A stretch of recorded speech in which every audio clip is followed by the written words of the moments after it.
हरे कृष्णा। आप सभी को नरसिम्हा चतुर्दशी महामहोत्सव की हार्दिक शुभकामनाएं। हरे कृष्णा प्रभु जी। हरे कृष्णा प्रभु जी, दंडवत प्रणाम। दंडवत प्रणाम। Good morning and wish all of you a very happy and warm the heavy warm Narasimha Chaturdashi festival. So आज थोड़ा सा हम नरसिम्हा देव और प्रहलाद महाराज के ऊपर चर्चा करेंगे, खास करके जितने भी भगवान के मैनिफेस्टेशंस हैं। मेरी आवाज क्लियरली आ रही है ना? स्टेबल है ना आवाज? यस प्रभु जी। या तो भगवान के जितने भी मैनिफेस्टेशंस हैं उन सभी को विष्णु तत्व में गिना जाता है, चाहे वो कृष्ण हो, राम हो, वराह हो, नरसिम्हा हो। सारे अलग अलग जितने भी अवतार और जितने भी उनके मैनिफेस्टेशंस हैं, प्रकटीकरण हैं, वो उन सभी को गिना जाता है विष्णु तत्व में। तो जैसे कि अलग अलग प्रकार के बल्ब होते हैं, एलईडी बल्ब, ट्यूबलाइट और वो येलो वाला बल्ब, ऐसे अलग अलग बल्ब रहते हैं। सारे ही बल्ब जो हैं वो रोशनी के स्रोत हैं, मतलब रोशनी लाइट के सोर्स हैं। सारे भी बल्ब्स, सारे बल्ब जलते हैं, लाइट देते हैं। लेकिन फिर भी सारे लाइट के सोर्सेज में ल्यूमिनोसिटी में फर्क होता है, मतलब कुछ ज्यादा पावरफुल रहते हैं, कुछ कम पावरफुल रहते हैं। सबके सब लाइट के ही सोर्स हैं। और जिस प्रकार से चंद्रमा जो है, चंद्रमा अलग अलग दिन पे अलग अलग प्रकाश देता है, राइट? कभी वो फुल मून रहता है, कभी थोड़ा आधा कटा हुआ रहता है, थोड़ा और कटा हुआ रहता है, और कभी कभी अमावस्या की रात्रि में कुछ भी नहीं रहता है। तो अभी जो चंद्रमा है, क्या चंद्रमा में फर्क आ रहा है अलग अलग दिन में? चंद्रमा में फर्क नहीं आ रहा, चंद्रमा वैसा ही है, चंद्रमा हमेशा से एक जैसा ही है, लेकिन अलग अलग दिन में वो अपना अलग अलग रोशनी प्रदान कर रहा है। कभी ज्यादा प्रकाश, कभी ज्यादा दे रहा है, कभी कम दे रहा है रोशनी। उसी प्रकार से भगवान के जितने भी अवतार और जितने भी उनके अलग अलग रूप हैं, स्वरूप हैं, सभी दिव्य स्तर पे, सभी एब्सोल्यूट हैं, सभी सभी एक जितने पावर के हैं। लेकिन कुछ अवतार ज्यादा मैनिफेस्ट करते हैं पावर, कुछ अवतार कम मैनिफेस्ट करते हैं power, as per the leela, as per the situation. तो जितने भी भगवान के अवतार हैं उनमें से परम पूर्ण पुरुषोत्तम किनको बोला जाता है? श्री कृष्ण। श्री कृष्ण ऑफ भगवान कोर्स को। कृष्णा। या Krishna is the full moon, okay. और बाकी फिर जितने भी अवतार हैं they are like partial moons. तो कृष्ण के बाद जस्ट नेक्स्ट जो ल्यूमिनोसिटी की अगर हम बात करते हैं या फिर शक्ति के प्राकटीकरण की बात आती है, तो कृष्ण के बाद इमीडिएटली नेक्स्ट किनका नंबर आता है? राम जी। राम। एग्जैक्टली राम जी। और ये सब हमारे शास्त्रों में मेंशन्ड है। शास्त्रों के अनुसार फुल मून इज कृष्णा, थोड़ा सा covered moon is Lord Ram.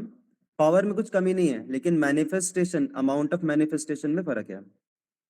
और फिर लॉर्ड राम के इमीडिएटली बाद आते हैं नरसिम्हा देव।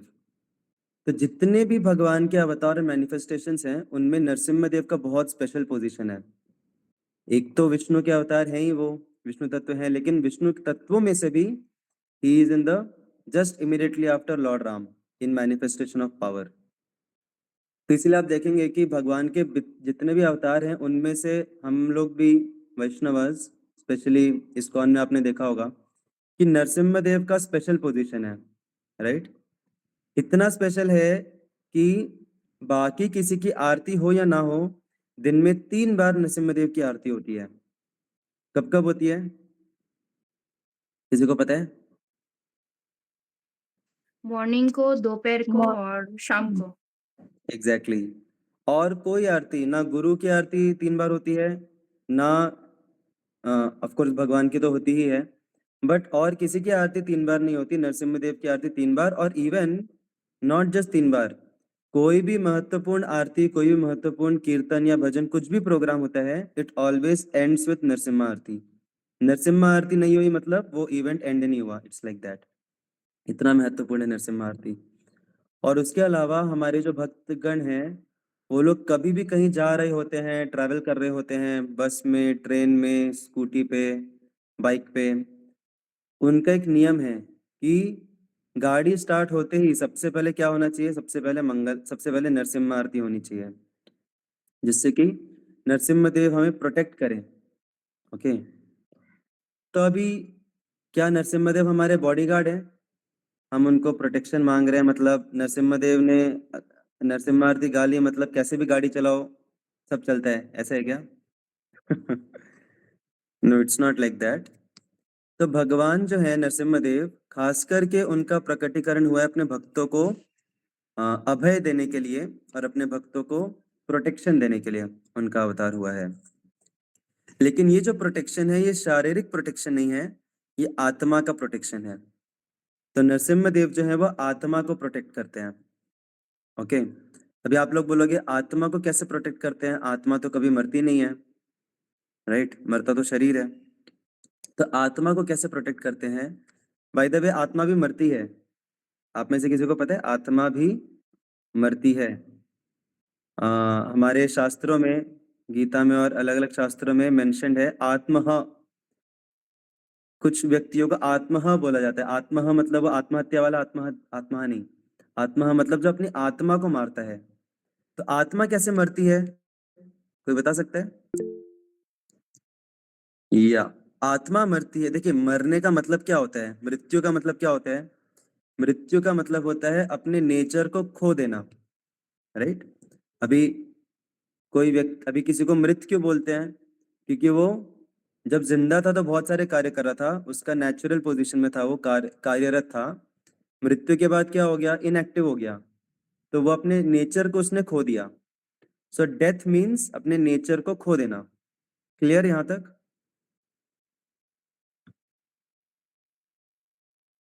या तो उसी प्रकार से आत्मा की मृत्यु कब होती है? जब आत्मा अपने नेचर को खो देती है। और आत्मा का नेचर क्या है? आत्मा का स्वभाव क्या है? आत्मा का स्वभाव है भक्ति करना भगवान की। तो भक्ति नहीं करना is like death for the soul. आत्मा के लिए मृत्यु के समान है भक्ति नहीं करना। इसलिए ऐसा बोला जाता है कि जो लोग भक्ति नहीं कर रहे, वो लोग अ, जिंदा लाश की तरह अपना जीवन जी रहे हैं। सॉरी, थोड़ा सा आपको हार्ड लग रहा होगा सुनने में। जिंदा लाश मतलब एक्चुअल में आत्मा मरी हुई है, चल रही है बस किसी तरह। जैसे zombies रहते हैं, आप लोगों ने मूवीज में देखा होगा zombies। देखा है किसी ने मूवी में zombies? zombies मतलब वो मृत हैं बट फिर भी चल रहे हैं। सो दैट इज लाइक, और हम सबको भी एक्सपीरियंस होगा, एटलीस्ट मुझे तो एक्सपीरियंस है, और अगर आपको भी किसी को एक्सपीरियंस हो तो आप लोग थम्स अप कर सकते हैं कि भक्ति में आने के बाद हमको ऐसा लगता है कि भक्ति में आने से पहले तो हमारा जीवन में कुछ था ही नहीं। ऐसे एकदम ब्लैक एंड व्हाइट लाइफ था, और मतलब ऐसे मृत की तरह हम किसी तरह बस चल रहा था टाइम। बट असली जीवन हमारा शुरू हुआ है भक्ति आने के बाद, राइट? तो ये काफी डिवोटीज का एक्सपीरियंस रहता है। सो नरसिम्हा देव जो है वो आत्मा को प्रोटेक्ट करते हैं, मतलब हमारे भक्ति को प्रोटेक्ट करते हैं। और भक्ति को प्रोटेक्ट करने के लिए अगर हमारे शरीर की भी जरूरत है तो शारीरिक प्रोटेक्शन भी देते हैं। ऐसा नहीं कि शरीर को प्रोटेक्ट नहीं करते हैं, क्योंकि इस शरीर के माध्यम से ही हम भक्ति कर रहे हैं, तो इसलिए शरीर भी इम्पोर्टेंट है। तो इसीलिए नरसिम्हा देव शारीरिक प्रोटेक्शन भी देते हैं, शारीरिक सुरक्षा भी देते हैं। लेकिन अल्टीमेट पर्पस क्या रहता है? हमारे भक्ति को प्रोटेक्ट करने के लिए। Is this clear? तो इसीलिए हम कभी भी कुछ महत्वपूर्ण कार्य कर रहे होते हैं, उससे पहले हमें कम से कम नरसिम्हा देव का स्मरण करना चाहिए कि भगवान हमें प्रोटेक्ट कीजिए, और हमारी श्रद्धा को, हमारी भक्ति को, हमारी चेतना को, और अगर जरूरत पड़े तो हमारे शरीर को भी आप प्रोटेक्ट करिए। So that's how Narasimha Dev is the ultimate विघ्नहर्ता। सॉरी, सेशन स्टार्ट होते समय I forgot that I am suppose to take one question also, so just now I remembered. तो आज का क्वेश्चन है ऋतुजा माता जी का। I'll just quickly brief on this question and then we'll get back to the discussion. तो question कुछ ऐसा है, ऋतुजा माता जी are there in the meeting? Yes प्रभु जी। ओके, तो प्रश्न कुछ ऐसा है कि इस संसार में हम किसी व्यक्ति से अगर प्रेम करते हैं और वो हमें किसी और के साथ बातचीत करते हुए, घूमते फिरते हुए अगर दिखता है या दिखती है, तो हमें जलन होती है। तो आध्यात्मिक जगत में जो श्रीमती राधा रानी है, उनको जलन नहीं होती जब वो देखती हैं कि कृष्ण अपने रानियों के साथ में द्वारका में है, तो उनको ये जलन का भाव नहीं होता क्या? Right? Is that the question? Did I get it right? Yes प्रभु जी। या तो हमें जलन क्यों होती है? क्योंकि एक्चुअल में इस संसार में प्रेम नहीं होता, काम होता है। ओके? काम वासना होती है। और काम का मतलब क्या होता है? अपने एंजॉयमेंट के बारे में सोचना। प्रेम और काम बाहरी रूप से एक जैसा ही दिखता है, लेकिन प्रेम मतलब जो सामने वाला व्यक्ति है उसकी प्रसन्नता में अपनी प्रसन्नता ढूंढना, उसको बोलते हैं प्रेम। और जितनी ज्यादा वो शुद्ध फीलिंग रहेगी उतना ज्यादा वो शुद्ध प्रेम है। जैसे गोल्ड रहता है, गोल्ड तो 24 कैरेट्स गोल्ड मतलब एकदम शुद्ध शुद्ध गोल्ड। उसी प्रकार से जितना ज्यादा हम सामने वाले व्यक्ति के प्रसन्नता के बारे में सोचते हैं और उसमें अपनी प्रसन्नता ढूंढते हैं, उतना ज्यादा वो शुद्ध प्रेम होगा। और जितना ज्यादा हम उस रिलेशनशिप में अपनी प्रसन्नता के बारे में सोचते हैं, अपने एंजॉयमेंट के बारे में सोचते हैं, उतना ज्यादा उस गोल्ड के अंदर इम्प्यूरिटीज हैं, उतना ज्यादा उस प्रेम के अंदर काम की इम्प्यूरिटीज हैं, अशुद्धता है। राइट? तो क्या 24 कैरेट्स गोल्ड मिलता है हमको इस संसार में आसानी से? बहुत मुश्किल है। 24 कैरेट्स गोल्ड वो टिक ही नहीं पाता। तो उसी प्रकार से इस संसार में 24 कैरेट्स लव ऑलमोस्ट इम्पॉसिबल है इस संसार में लोगों के साथ। हो सकता है 23.9 कैरेट का लव हो कि एकदम प्योर हो ऑलमोस्ट, बट फिर भी खुद की कामना तो रहती है, खुद के एंजॉयमेंट की। और इसीलिए हमें जलन होती है, क्योंकि हम ये नहीं देख रहे कि सामने वाले को उसके साथ बात करने में, उसके साथ घूमने फिरने में मजा आ रहा है, अच्छा लग रहा है। हमको चाहिए कि हमको एंजॉयमेंट चाहिए, वी वांट एंजॉयमेंट, और ये हम सभी के अंदर है ये क्वालिटी। लेकिन ये क्वालिटी श्रीमती राधा रानी में नहीं है। उनके हृदय में कृष्ण के प्रति शुद्ध 24 कैरेट्स गोल्ड है। जो प्रेम है 24 कैरेट्स प्रेम है। इनफैक्ट ये तो आप रानियों की बात कर रहे हो, इवन वृंदावन में भी जो सखियां और गोपियां रहती हैं, जब श्रीमती राधा रानी को पता चलता है कि कृष्ण को इस पर्टिकुलर सखी के साथ लीला करने की इच्छा हो रही है, उनके साथ एंजॉयमेंट करने की इच्छा हो रही है, तो श्रीमती राधा रानी जो है वो उस सखी की दासी बन जाती हैं, और दासी बनके उसकी नम्र सेवा करती हैं। सोचिए कौन कर रही हैं? अल्टीमेट भगवान की जो अल्टीमेट शक्ति है, प्रेयसी जो है श्रीमती राधा रानी, वो एक सामान्य गोपी, सामान्य सखी की दासी बन जाती हैं और उनको मीनियल सेवा करती हैं, जिससे वो उनकी सेवा से प्रसन्न होके फिर कृष्ण के साथ वो लीला करें। तो ये है प्रेम, इसको बोलते हैं प्रेम, जो कि आध्यात्मिक जगत में ही एग्जिस्ट करता है। 24 कैरेट्स प्रेम। So that is the difference. But still Shrimati Radha Rani जो है, उनको फिर भी इच्छा होती है कि वो पर्सनल सेवा करें कृष्ण की। उनको फिर भी इच्छा होती है कि रानियों की जगह वो सेवा करें कृष्ण की। लेकिन उसके पीछे भी कारण यही रहता है कि कृष्ण को ज्यादा पसंद है उनके साथ उनकी सेवा स्वीकार करना। कृष्ण को सबसे ज्यादा पसंद है, सबसे ज्यादा उनको आकर्षण है श्रीमती राधा रानी से। तो श्रीमती राधा रानी जो है, उनको पता है कि कृष्ण भले ही द्वारका में है रानियों के साथ, लेकिन वो पूर्ण रूप से संतुष्ट नहीं है। और इसका बहुत प्रैक्टिकल इसका एग्जाम्पल भी दिखता है कि कृष्ण जो है वो जो रानियां हैं उनके साथ में रहते ही थे, इसलिए जिससे क्योंकि वो जो रानियां हैं वो उनको गोपियों की और श्रीमती राधा रानी की याद दिलाते थे। और रात में भी वो रात भर वो सिर्फ राधा राधा राधा राधा ही वो चैंट करते रहते थे Krishna. He was continuously in the विरह ऑफ श्रीमती राधा रानी।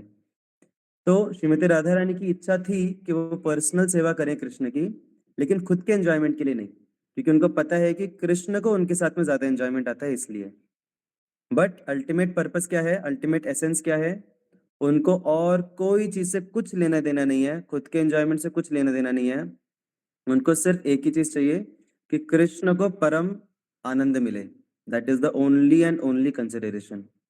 उसके लिए वो चाहे तो खुद सेवा करेंगी लड़ झगड़ के दूसरे सखियों से, चाहे तो वो किसी दूसरे सखी की दासी बनने को तैयार है, जिससे कि कृष्ण को एंजॉयमेंट मिले। तो ये होता है शुद्ध प्रेम, जो कि इस भौतिक संसार में ऑलमोस्ट इम्पॉसिबल है, क्योंकि हमारी खुद की एंजॉयमेंट की भी प्रवृत्ति रहती है।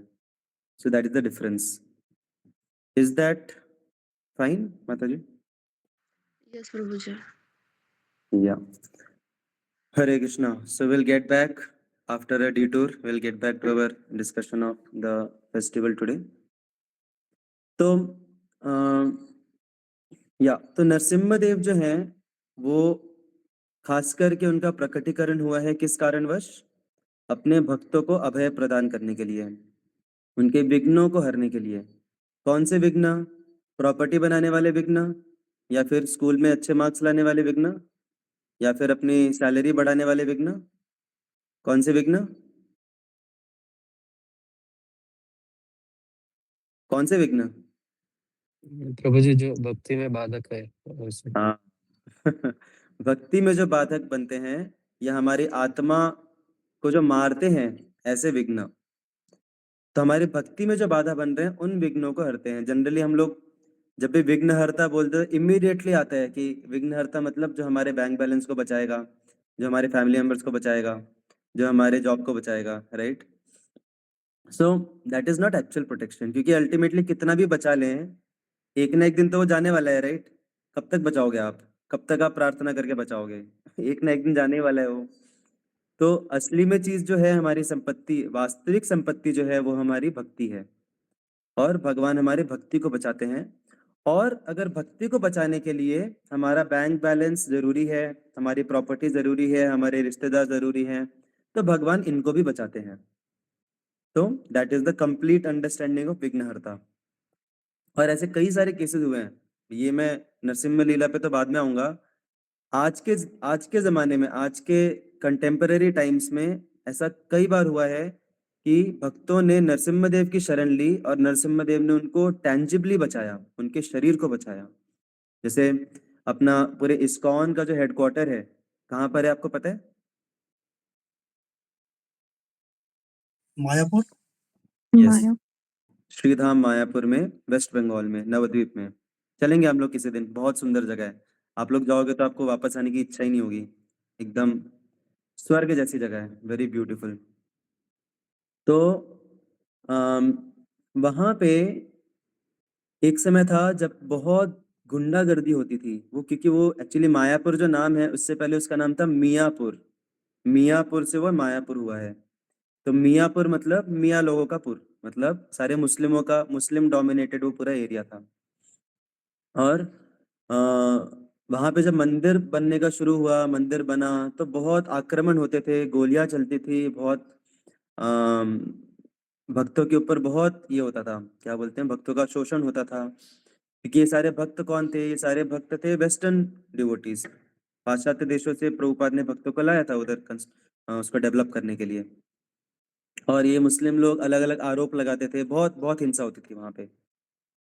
तो एक समय पे इन लोगों ने मीटिंग लिया, और फिर उस समय पे जो भी लीडिंग जो भी पर्सन थे इस्कॉन में, उन्होंने ऐसा रिकमेंड किया कि आप नरसिम्हा देव का जो विग्रह है उनको यहाँ पे प्रकट करो, इस मायापुर धाम में हमारे मंदिर में नरसिम्हा देव को प्रकट करो।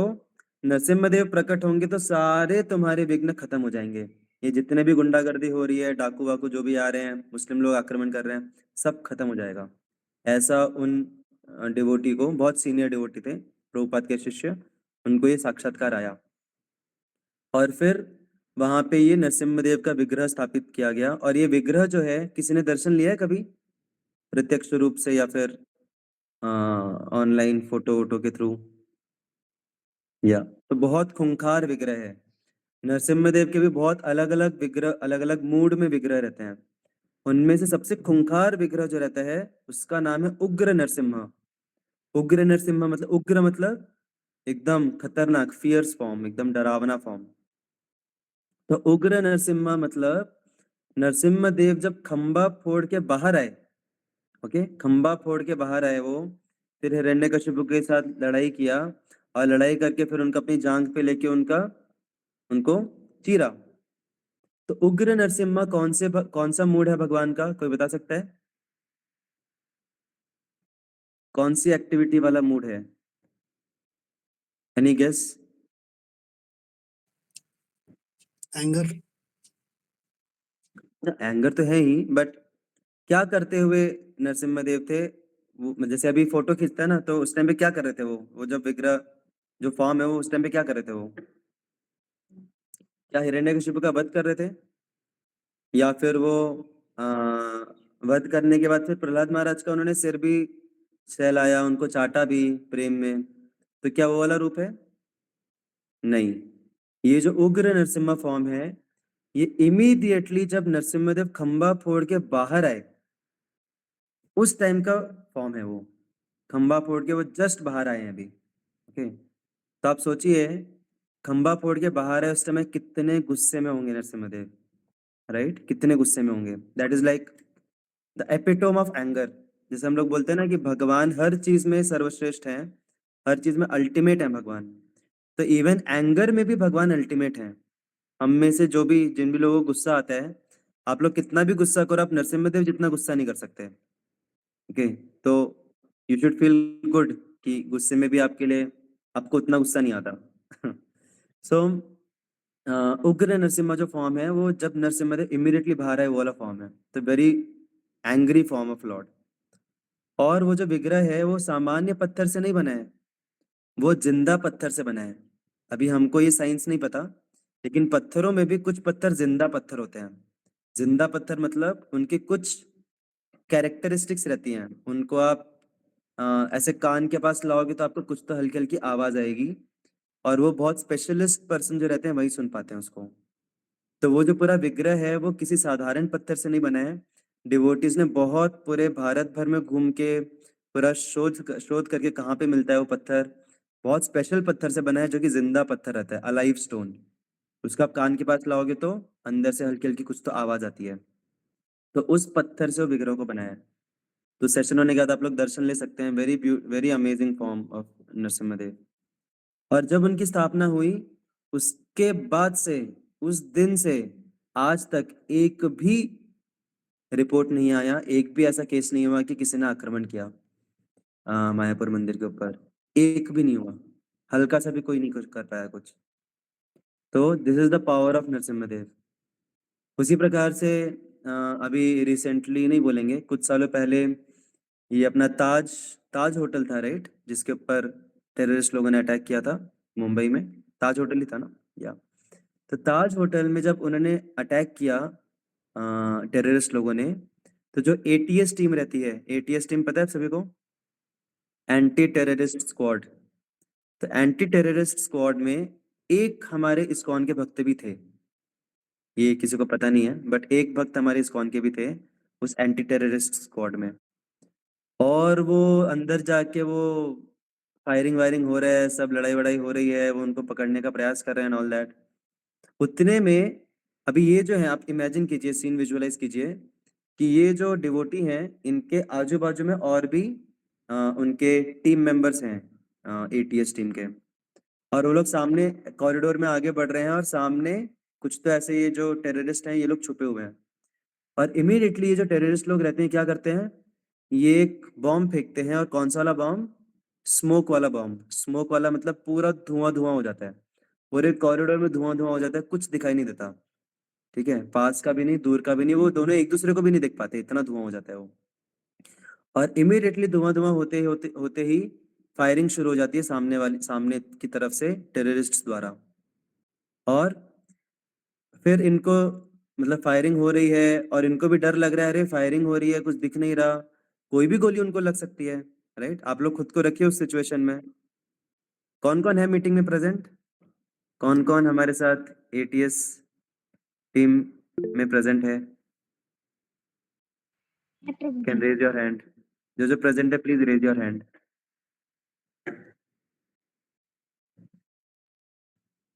15 15 ही लोग हैं, 16 17। ओके, ठीक है, 18। बहुत इंटरेस्टिंग पास टाइम्स चल रहे हैं, तो सब लोग बने रहिए। तो ऐसे फिर फायरिंग वगैरह शुरू हो गई और वो एकदम डर गए कि अरे क्या होगा, कभी भी कोई भी गोली मुझे लग सकती है। और इमीडिएटली जैसे ही डिवोटी को डर लगता है, इमीडिएटली उसके अंदर से नरसिम्हा आरती शुरू हो जाती है। तो उन्होंने जोर से नरसिम्हा आरती गाना शुरू कर दिया, नमस्ते नरसिम्हाय उग्रम Viram Mahavishnu and all that गाना शुरू कर दिया। और फिर फायरिंग वायरिंग हो रही है, वो कोशिश कर रहे हैं अंधाधुंध गोली मारने का, लेकिन कुछ हो नहीं रहा। फाइनली धीरे धीरे जब स्मोक खत्म हुआ, तब उन्होंने आजू बाजू देखा, उनके जितने भी फ्रेंड्स थे, जितने भी उनके टीम वाले थे, सब खत्म, सब नीचे गिरे हुए हैं, सब मर के नीचे गिरे हुए हैं, लेकिन वो बच गए। कैसे बचे वो? फिर जब और थोड़ा सा धुआं उनका क्लियर हुआ, तो उन्होंने देखा कि उनके सामने एक पिलर था, उनके सामने एक खंबा था। तो वो कैसे बचे? उस खंबे की वजह से बचे वो, नहीं तो अगली गोली उनको लग सकती थी, कोई भी गोली। तो नरसिम्हा देव कभी कभी खंबे से बाहर आके प्रोटेक्ट करते हैं अपने भक्तों को, और कभी कभी खंबे के अंदर रह के खंबे के द्वारा प्रोटेक्ट करते हैं। तो ये डिवोटी बाद में बता रहे थे कि ऐसा हुआ उनके साथ, नरसिम्हा देव ने उनको प्रोटेक्ट किया। और ऐसे बच्चों का भी एग्जाम्पल है कि कुछ बच्चे थे जो कि बचपन से उन नरसिम्हा का एक डॉल भी आता है, हमारे इधर भी मिलता है। आप में से किसी के छोटे बच्चे हैं तो आप लोग लेंगे तो काफी अच्छा रहेगा, बचपन से उनको नरसिम्हा देव से एक अटैचमेंट रहेगा, नरसिम्हा देव की शरण लेंगे वो। तो नरसिम्हा देव का एक डॉल एक बच्ची के साथ रहता था, और वो हमेशा उसको लेके रखती थी, उसको बहुत अटैचमेंट था नरसिम्हा देव से। और एक बार वैसे खेलते खेलते एक ट्रक आ रही थी रोड से, और वो जस्ट मरने ही वाली थी, और जब उसने आंखें खोली तो वो सेफ थी, बाजू के वो घास के ऊपर गिरी हुई थी। और उसने देखा तो उसके हाथ पे निशान थे, किसके? क्लॉज के निशान थे। क्लॉज मतलब पंजों के निशान थे। तो ये बहुत सारे उदाहरण हैं, बहुत सारे केसेस हुए हैं ऐसे कि भक्तों ने नरसिम्हा की शरण ली और नरसिम्हा देव ने उनको प्रोटेक्ट किया है। तो अम, तो जो नरसिम्हा देव हैं, वो हमेशा अपने भक्तों को प्रोटेक्ट करते हैं अगर भक्त उनकी शरण लेते हैं तो। तो ऐसे नरसिम्हा देव जो हैं, उनका आज के दिन प्रकटीकरण हुआ था। और प्रकटीकरण उनका क्यों हुआ था, कैसे हुआ था, वो तो आप सभी को पता है, खम्बे से बाहर निकले थे वो।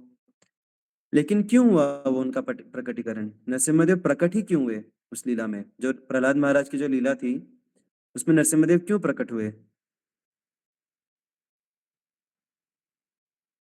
यस। दुष्टों का संहार करने के लिए। देखिए, असुरों का संहार जो है, हिरण्यकशिपु का जो संहार है, वो बिना प्रकट हुए भी कर सकते थे वो। कैसे? अभी हिरण्यकशिपु ने क्या वर मांगा था ब्रह्मा जी से, किसी को पता है? किसी शस्त्र, किसी अस्त्र, कहीं मनुष्य ना जमीन पे ना आसमान पे वो नहीं मरेंगे, ना घर के और अंदर कुछ? ना घर के बाहर, या और ना अग्नि से ना पशु से, किसी से। हाँ। ना दिन में ना रात में। ऐसे जितने परम्यूटेशन कॉम्बिनेशन है सब लगा दिया हिरण्यकशिपु ने, और उसने खुद को बहुत स्मार्ट समझा कि आई एम वेरी स्मार्ट, मैंने ट्रिक कर दिया ब्रह्मा जी को। और लोग बोलते हैं कि इसके लिए नरसिम्हादेव प्रकट हुए इस फॉर्म में, जिससे कि वो ये सारी कंडीशंस फुलफिल कर पाए। राइट? यही हमने सुना है बचपन से, अगर सुना है तो। लेकिन अभी आप कॉमन सेंस यूज कीजिए, ये सारी कंडीशंस फुलफिल करने के लिए नरसिम्हादेव को प्रकट होने की भी जरूरत नहीं थी। हिरण्यकशिपु आप इमेजिन कीजिए, चेयर के ऊपर बैठा हुआ है, ठीक है, शाम के समय पे चेयर के ऊपर बैठा है घर की चौखट पे, और उसको हार्ट अटैक आ गया। ठीक है, हार्ट अटैक आ गया, तो क्या इनमें से कोई कंडीशन वायलेट हो रही है? कोई भी वायलेट नहीं हो रही है। तो नरसिम्हादेव को आने की जरूरत नहीं है, वो तो उस फॉर्म में आने तो दूर की बात है, उनको आने की जरूरत नहीं है। अंदर वो परमात्मा के रूप में बैठे हैं। हार्ट अटैक क्या, परमात्मा बोले कि चलो मैं निकल जाता हूँ इसके शरीर से, राइट? अभी अंदर परमात्मा बैठे हैं, वो बोलेंगे चलो अभी मैं निकलता हूँ इसके शरीर से, बहुत कर लिया इसने मनमानी। जैसे ही परमात्मा इमीडिएटली शरीर से निकलेंगे, इमीडिएटली वो गिर जाएगा, कुछ नहीं बचेगा। तो और दूसरी बात यह है कि नरसिम्हा देव जो है वो भगवान है। भगवान ऊपर है या ब्रह्मा जी ऊपर है? दोनों में से कौन ऊपर है? भगवान। भगवान ऊपर है, राइट? तो क्या भगवान को जरूरत है ब्रह्मा जी के कंडीशंस फुलफिल करने की? कुछ जरूरत नहीं है। वो चाहते तो साधारण मनुष्य के रूप में आके भी वध कर सकते थे। ही कैन नॉट क्लेम कि अरे तुमने धोखा दिया, तुमने तो ब्रह्मा जी के वॉयलेट किया। क्यों क्यों फॉलो करें वो ब्रह्मा जी के नौकर है क्या भगवान? ब्रह्मा जी के नौकर तो है नहीं वो, उनसे सरोपर ही है, वो सबसे ऊपर है। तो उनको जरूरत नहीं थी उनकी कंडीशंस फुलफिल करने की। तो फिर नरसिम्हदेव प्रकट ही क्यों हुए, और फिर उसी फॉर्म में क्यों प्रकट हुए? वो हिरण्यकशिपु ने प्रहलाद महाराज से पूछा था कि ये खंबे में भी है क्या आपके भगवान, तो उन्होंने हाँ तब बोला था कि हाँ। Correct, very good. तो हिरण्यकशिपु को श्रद्धा दिलाने के लिए भगवान प्रकट हुए खंबे में से। जैसे हम लोग भी बोलते हैं ना, हम लोग नहीं, आप लोग समझदार हैं, लेकिन कुछ लोग ऐसा बोलते हैं कि भगवान है तो प्रकट क्यों नहीं होते हमारे सामने, प्रकट होंगे तभी हम भरोसा करेंगे कि भगवान है। तो भगवान ऊपर से बोलते होंगे कि तू है कौन जिसके लिए प्रकट हूं मैं, राइट? तुम्हारी औकात क्या है जिससे तुम्हारे लिए प्रकट, तुमको श्रद्धा दिलाने के लिए मैं प्रकट हूं क्या? नहीं। तो जैसा माता जी ने बोला कि प्रहलाद महाराज ने बोला कि ये इस खंबे में है, इसलिए भगवान उस खंबे में से प्रकट हुए, राइट? तो भगवान के प्रकट होने का सिर्फ और सिर्फ एक ही कारण है, अपने भक्त के वचन को बचाने के लिए, प्रहलाद महाराज के वचन को बचाने के लिए। That is the one and only reason for Narasimhadev to come in that form, no other reason.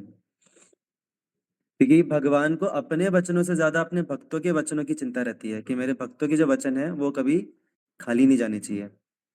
तो अगर प्रहलाद महाराज उस खंबे की जगह किसी दूसरे खंबे की तरफ इंगित करते तो भगवान वहां से प्रकट होते। ऐसा नहीं कि वही एक खंबा था जो भगवान के लिए स्पेशल था, नहीं। प्रहलाद महाराज अगर किसी पौधे की तरफ इंगित करते तो उस पौधे में से प्रकट होते भगवान। So that is the only reason. अभी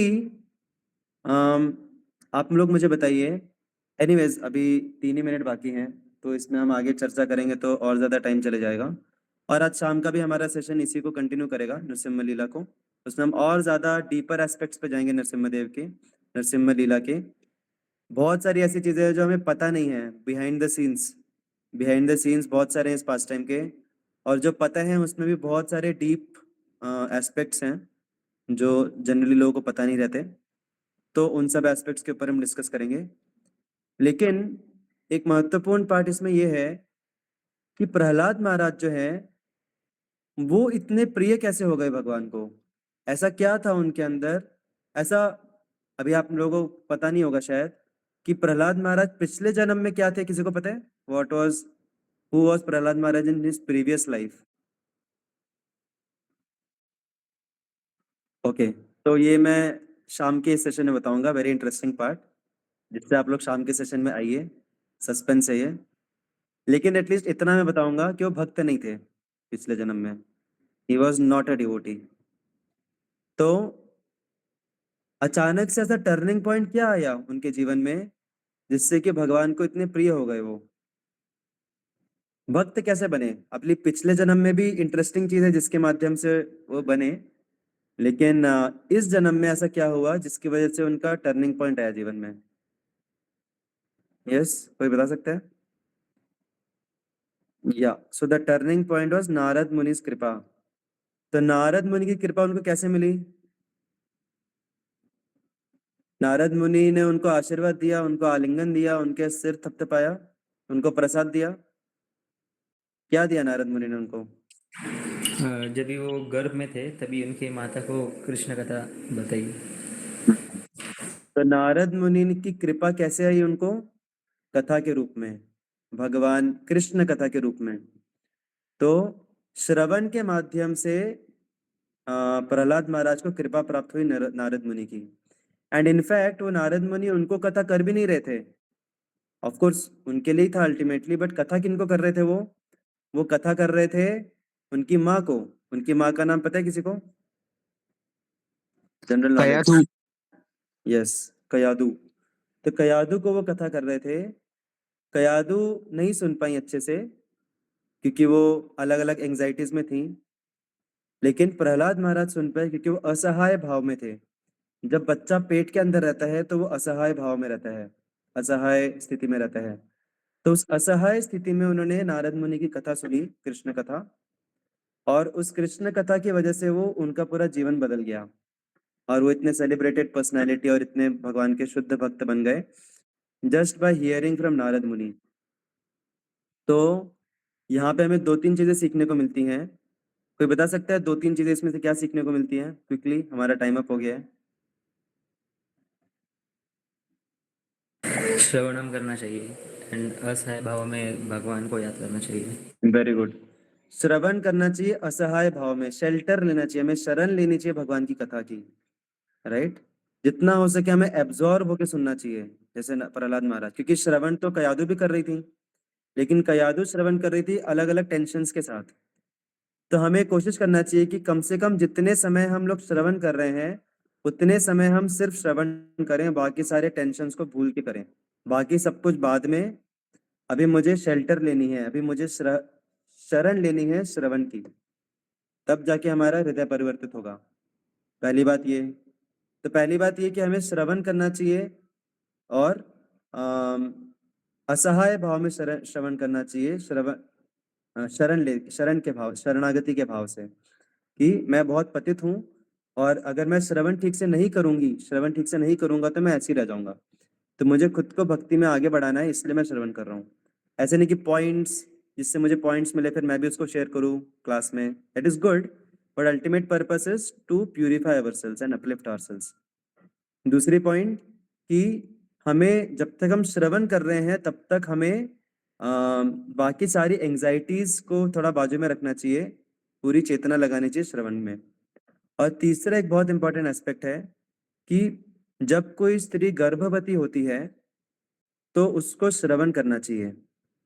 ये आप में से भी अगर किसी के ऊपर अप्लाई होता है तो अच्छी बात है, नहीं तो अगर आपके किसी रिश्तेदार हैं, कोई मित्र हैं जो कभी गर्भवती होते हैं ना, तो हमें उनको कृष्ण कथा श्रवण करने में एंगेज करना चाहिए, जिससे कि गर्भ में जो बच्चा है उसको अंदर से ही संस्कार मिले, अच्छे संस्कार। सो that is a very important aspect, क्योंकि वो जो स्थिति रहती है ना गर्भ के अंदर, वो बच्चे के लिए बहुत क्रिटिकल रहती है। उस समय छोटी छोटी चीजों से बहुत बड़ा बड़ा फर्क पड़ता है। तो उस समय अगर उनको चरणामृत मिलेगा, उनको तुलसी मिलेगी भगवान को ऑफर की हुई, उनको कृष्ण कथा सुनने को मिलेगा, तो उनका पूरा जीवन बदल सकता है सकारात्मक रूप में। So this is one more lesson that we can understand from this part of the pastime. अभी आगे के जो भी डिटेल्स हैं वो सब सस्पेंस है आपके लिए, वो हम इवनिंग वाले सेशन में डिस्कस करेंगे। Hare Krishna. Thank you so much for your active participation in the leela. Hare Krishna. Thank you so much. Shri Narasimhadev Hare Krishna. भगवान की जय भक्त प्रहलाद महाराज की जय श्रील प्रभुपाद की जय हरे हरे कृष्णा कृष्णा कृष्णा कृष्णा हरे हरे, हरे राम राम राम हरे हरे।